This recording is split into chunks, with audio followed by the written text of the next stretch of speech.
Hola, ¿qué tal? Como siempre, un gusto saludarles. Sean bienvenidas y bienvenidos a este resumen del Parlamento abierto sobre la reforma eléctrica que se lleva a cabo en la Cámara de Diputados. En esta ocasión, este recinto legislativo fue la sede del Foro 17, Energías Limpias y Medio Ambiente. Y es que a lo largo del Parlamento se ha hablado sobre la transición energética y la premisa de la descarbonización y el tránsito hacia nuevas formas de generar energía limpia y sustentable. ¿Pero qué conlleva hablar de energías limpias en México? Con ustedes el resumen del Foro 17.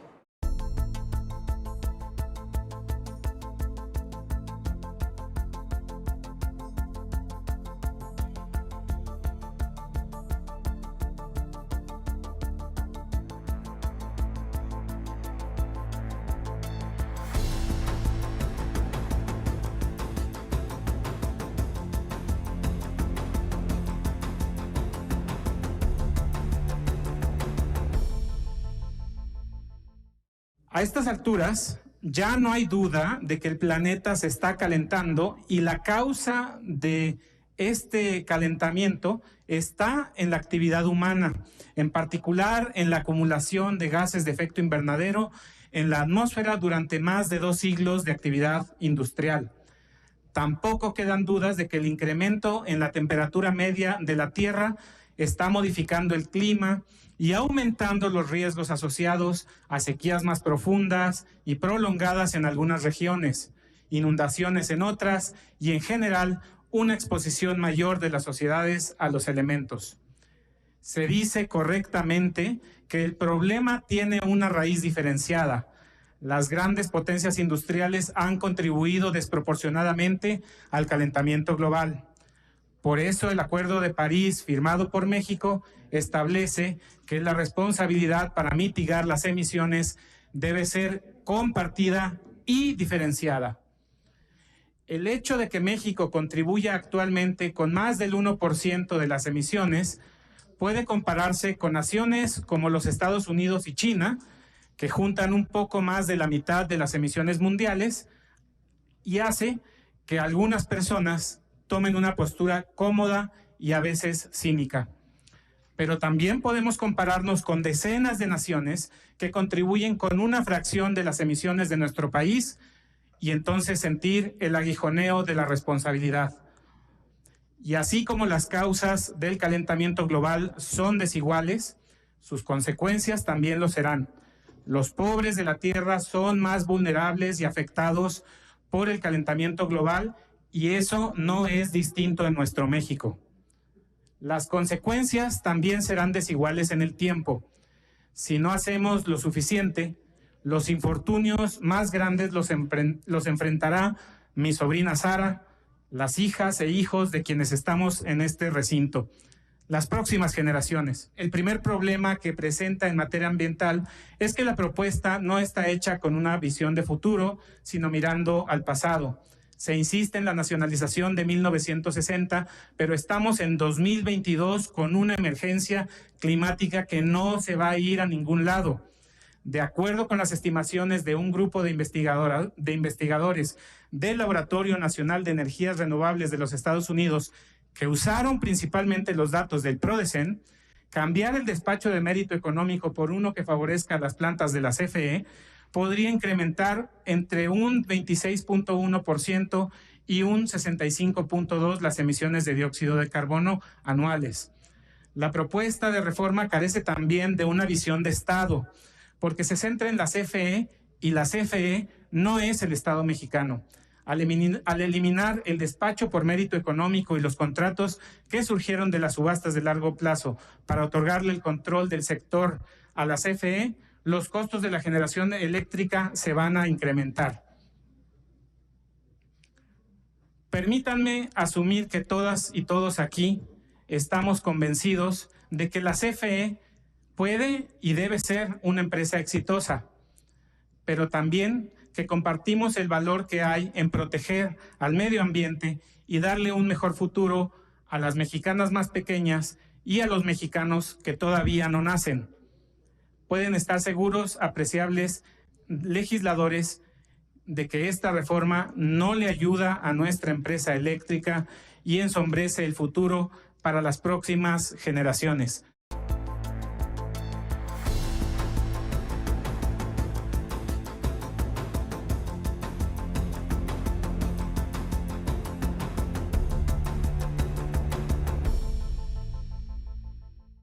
La reforma eléctrica que propone el Ejecutivo traza caminos de adaptación a las nuevas condiciones que impone el cambio climático, por lo que a mediano y largo plazo, a través de la transición energética, se puede evolucionar hacia procesos productivos que causen menores emisiones de gases de efecto invernadero y que, al mismo tiempo, se puedan lograr mejores niveles de bienestar para toda la sociedad mexicana.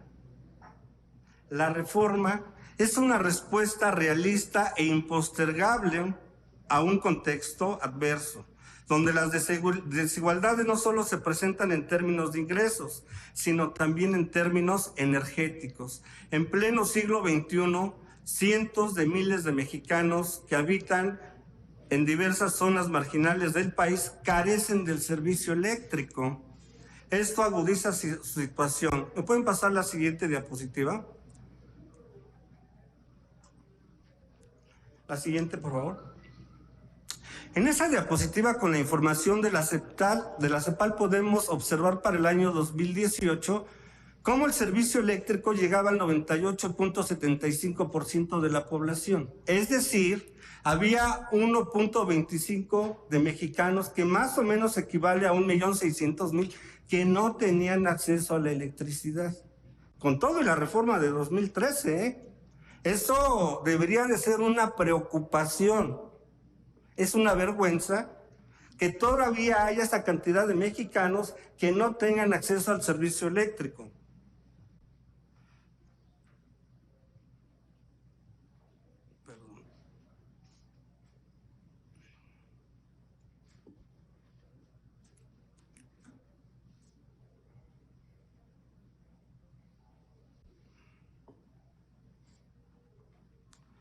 Uno de los argumentos más recurrentes de quienes no están de acuerdo con la propuesta de reforma eléctrica es que aumentará los costos ambientales, lo cual nos parece fuera de lugar. Si hay algo donde pone énfasis la reforma es precisamente en el cuidado del medio ambiente.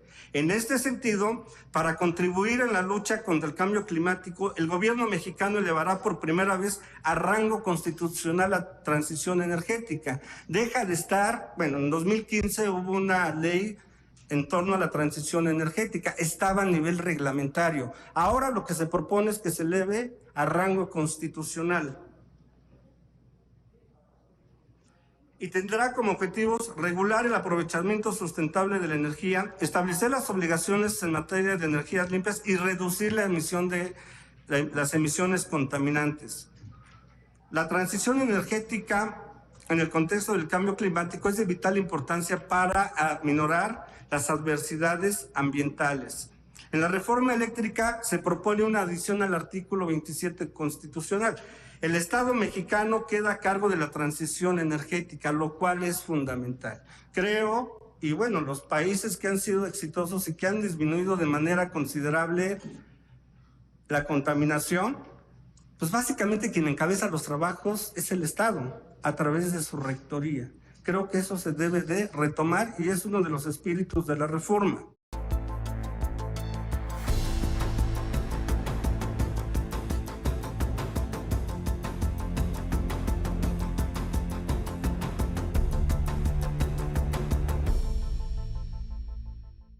Cada una de las tecnologías más comúnmente usadas en México, combustóleo, diésel, carbón, gas natural, tiene un diferente factor de emisión. Así de sencillo, y dependiendo de cuál tenemos más en la matriz, va a repercutir en la que sigue, por favor, tener un cierto promedio de emisión en nuestra matriz energética. Aquí hay algunos ejemplos de datos factuales de lo que ha sido el cálculo de cómo está el factor de emisión de dióxido de carbono en promedio de la matriz con la que generamos electricidad. El desafío en el que está embarcado ya muchos países es llegar cuanto antes posible a que tengamos prácticamente cero emisiones. De eso estamos hablando. Esa es la realidad en la que estamos. Es un gran desafío. Vamos a ver cómo podemos entrarle y cómo son la parte de las responsabilidades. Aquí una cosa importante desde ahora que hay que notar es, en un futuro no distante, el mundo, cuando esté comerciando bienes entre ellos, va a poner atención a estas matrices para determinar, por ejemplo, el caso de los autos eléctricos. México históricamente ha fabricado millones de vehículos y los exporta. En un futuro no lejano, el que se fabriquen en México autos eléctricos no va a ser suficientemente bueno para nuestro país para competir y tener empleos si esos autos se generaron, se fabricaron en un sitio que toma la electricidad de una matriz que todavía tiene relativamente altos niveles de emisión. Vamos a avanzar todos juntos, pero llegará un momento, como ya está ocurriendo en Europa, donde es ley los ajustes fronterizos tarifarios. Estos son ley. Esto está aprobado en el Parlamento Europeo y van a empezar a aplicarlo en el corto plazo a importaciones hacia Europa de aluminio, de acero y de otros productos que pudieran provenir de países como la India, que hoy tienen una matriz altamente, digamos, carbonizada. Adelante, por favor. Rapidísimo. México propuso, entregó, digámoslo coloquialmente, metas ante el Acuerdo de París. Las llamadas contribuciones nacionalmente determinadas, ofreció reducir 22% sus emisiones antes del 2030 y también hay otros parámetros que no me voy a detener. Y ya hay una meta que se conoce como meta condicionada. El 22% es no condicionado. México lo va a hacer sí o sí. Y esa meta es una meta considerada como responsable que México la pueda alcanzar con sus esfuerzos y recursos y con buenas políticas públicas. Ya una meta condicionada más ambiciosa requiere necesariamente del apoyo de la comunidad internacional. Voy a tener que concluir y mi último comentario va a ser que uno de los principales resultados de la reunión de Glasgow, tuvo muchos, pero uno del que no se habló tanto y es trascendental para países como México, es el acuerdo que Sudáfrica consiguió con Europa, con Estados Unidos y con otros países desarrollados, luego de un año de poner sobre la mesa una ruta transparente de descarbonización, de decir, ¿cómo voy a eliminar mis plantas de carbón? Y Sudáfrica no es 6-7% de la matriz, 80% es carbón. Y a Sudáfrica le van a dar los primeros $9,000 millones de cooperación internacional para ayudarle a esa implementación de la descarbonización, donde el país, Sudáfrica, México, hacen todos los esfuerzos que están en sus capacidades y en su interés, y el resto de los esfuerzos necesarios van a ser sí o sí apoyados por la comunidad internacional si hacemos bien nuestra tarea. Vamos a un corte, pero continúe en sintonía de este Foro 17 del Parlamento Abierto sobre la Reforma Eléctrica en la Cámara de Diputados.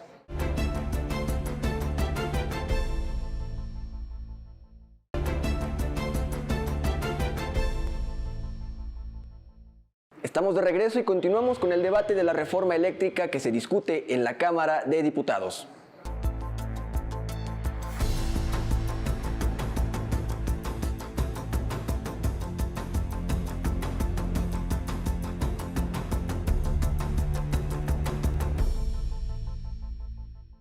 La generación que utiliza combustóleo es solamente 6% de nuestra capacidad y no llega al 3% de la capacidad total del CEN.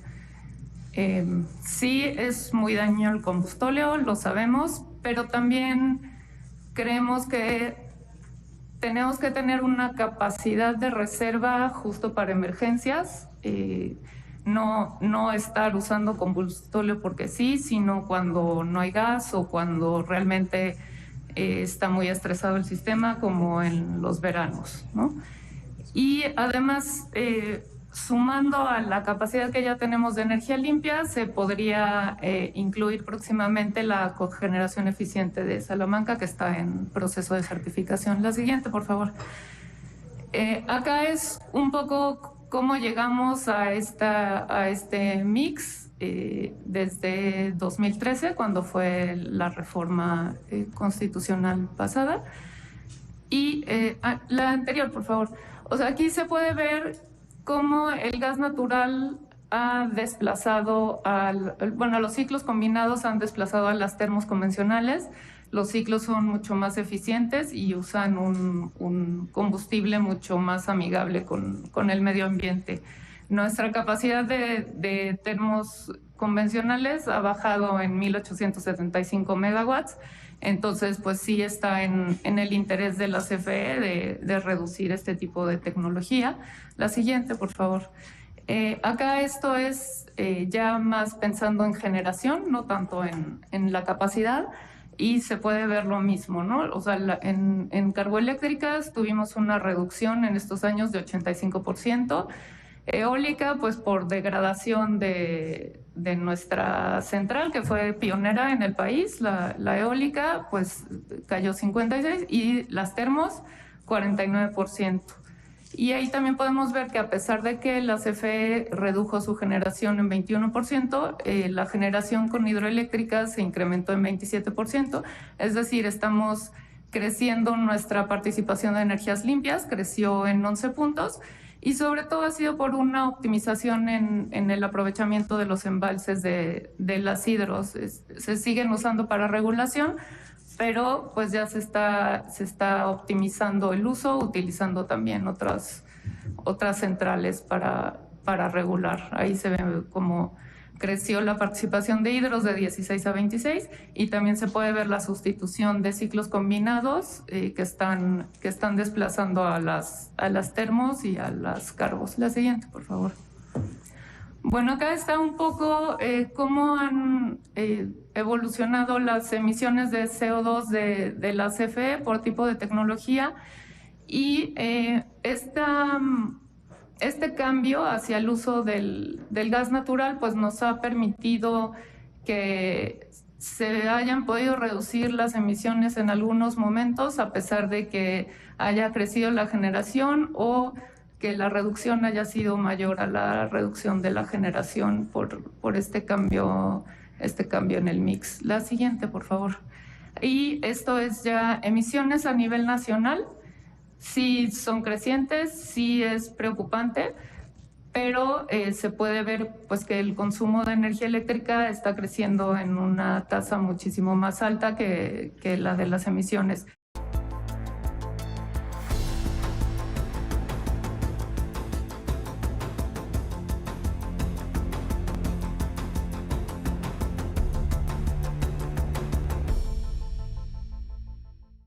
En Estados Unidos, la Comisión Regulatoria ha dado algunos incrementos extendidos hasta el 20%.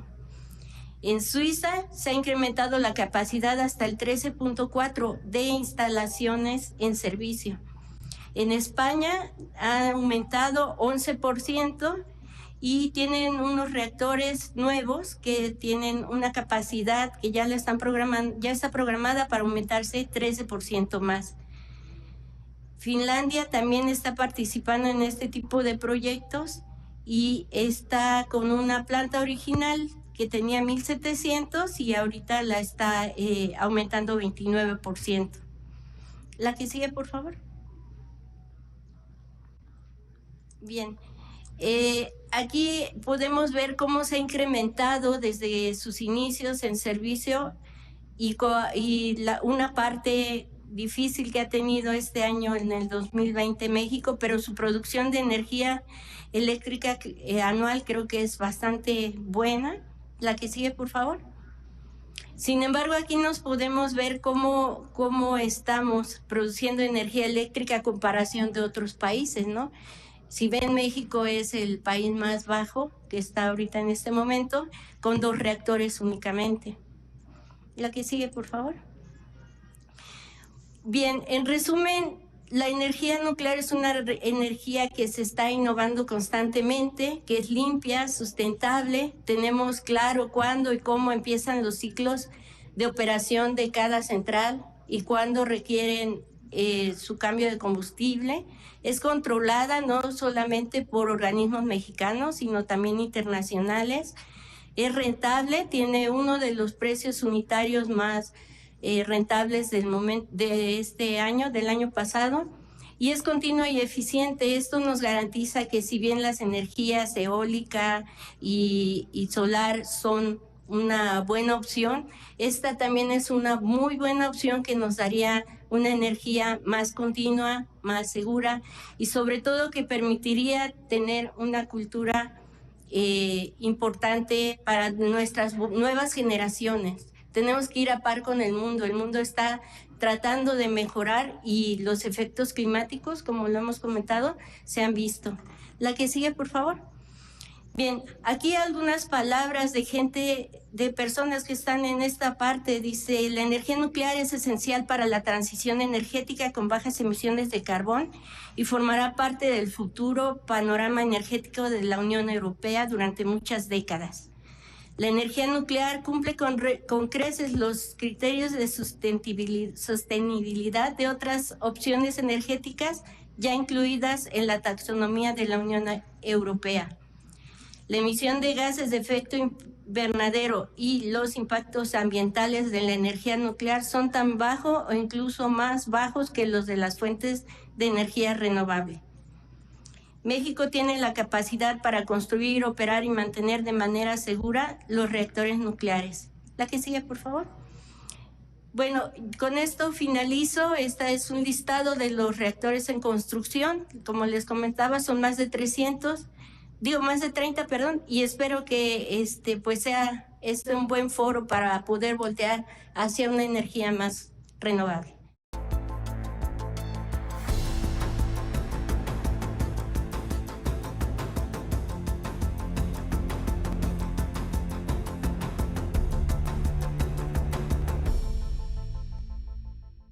Sí, claro, el carbón hay que abatirlo, pero para eso estamos ya activamente invirtiendo. Están muchas más plantas de gas. Ya explicamos por qué necesitamos seguir consumiendo el gas. Y nosotros tampoco somos los diablos de la película.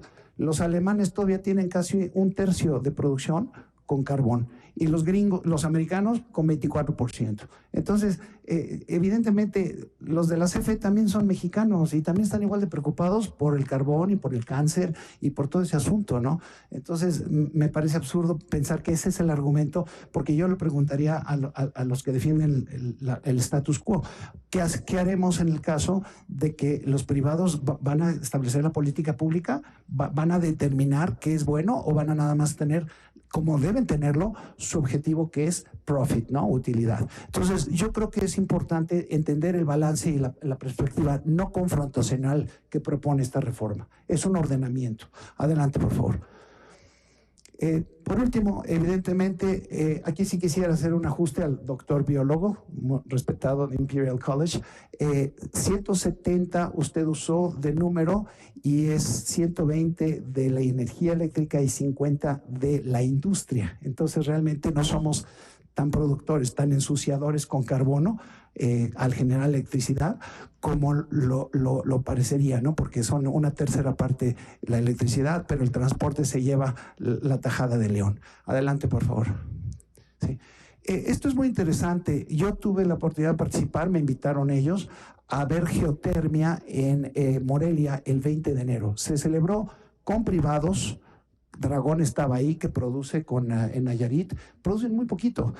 Teníamos contratistas y teníamos extranjeros. Y realmente la geotermia la hemos olvidado. Entonces, ahorita ya se está haciendo un piloto que se va a armar y obviamente la CFE no va a ser apostadora, no es casino, va a estar trabajando de tal manera que el privado que quiere proponer esta nueva tecnología que va a repotenciar, pague todo hasta que demuestre que esa facilidad, esa producción está cumplida. Y entonces se le paga, ¿no? Para no usar mal los recursos del Estado. Pero, en fin, creo que la parte de la energía geotérmica es algo que está dentro del plan. La siguiente, por favor.